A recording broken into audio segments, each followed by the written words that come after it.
I'm joined now by Michigan Democratic Congresswoman Debbie Dingell, who is an ally of the leadership here. Congresswoman Dingell, good to see you. Good to see you. Let me just start with, are you willing to give the president any more money for his wall? Are you willing to give him the $5 billion instead of the 1.6? You know, I'm one of those people that says compromise is never a dirty word, but I'm also not so desperate to go home at the end of the year that we're going to vote for a bad bill.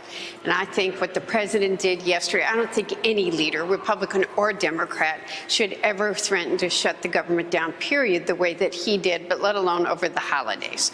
So I've started changing my holiday plans. I'm ordering food to get picked up by Uber the day before Christmas because I think the way things are right now, we're going to be working.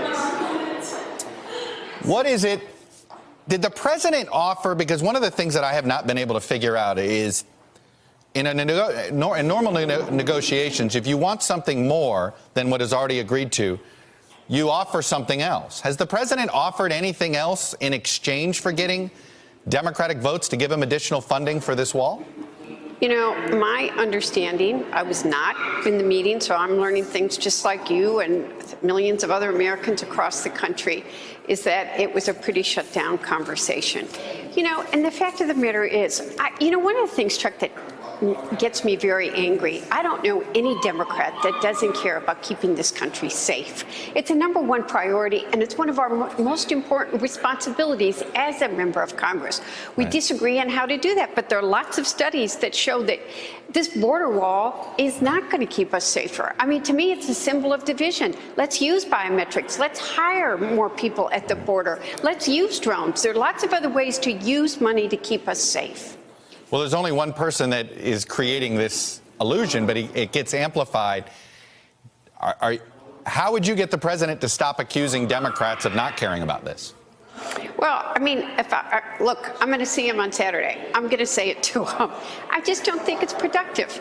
I think we all got to sit down at a table, but you can't force people because you've got the threat of a holiday to do things that don't make sense. Negotiations, compromise, everybody's got to be at the table talking about ideas. And I've talked to people on the Appropriations Committee, and things we need to be doing are not, as of a couple of hours ago, happening.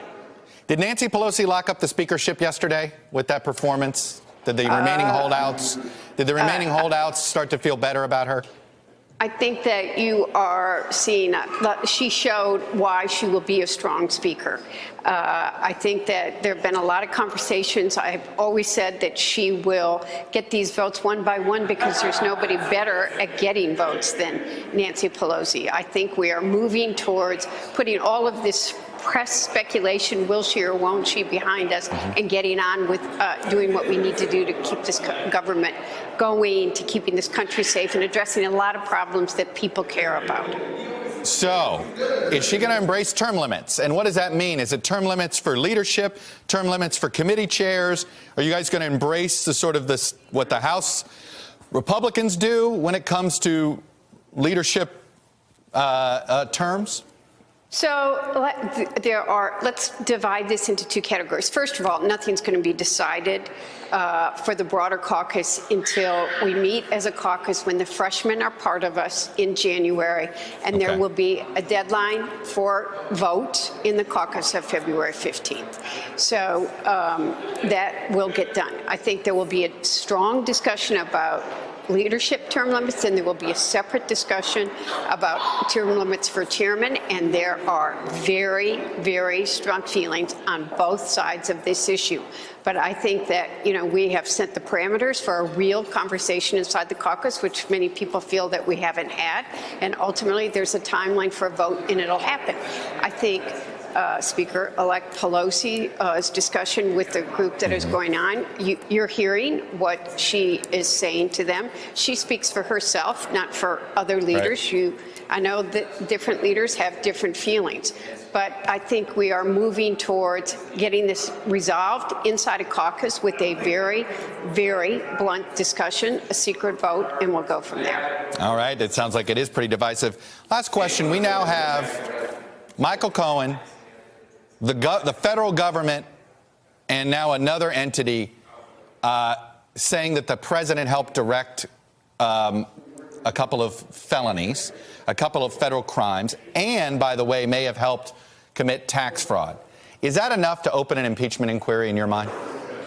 I think that we've got strong committee chairmen that are going to hold oversight hearings. We have an independent prosecutor who I think's investigation is, quite frankly, because it is independent, one of the most important investigations where he's going to come forward with the facts. I think we have a responsibility as a Congress to make sure we are protecting the Constitution and looking at these issues. But as a Democrats take over leadership, we cannot just be anti-Trump. And impeachment is something that is going to divide this country. We need to take it seriously.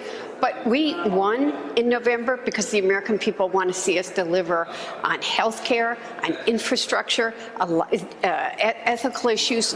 You've seen the polling. So we've got to do both at the same time, and we will do both at the same time. We've got bills that are going to come right out on January 3rd. We will be watching. Congresswoman Debbie Dingell, Democrat from Michigan. Thanks for coming on and sharing your views. Much appreciated. Thank you. Hello, YouTubers. If you're watching this, it means you've checked out our channel, so thank you. Now do me a favor, subscribe by clicking on that button down there.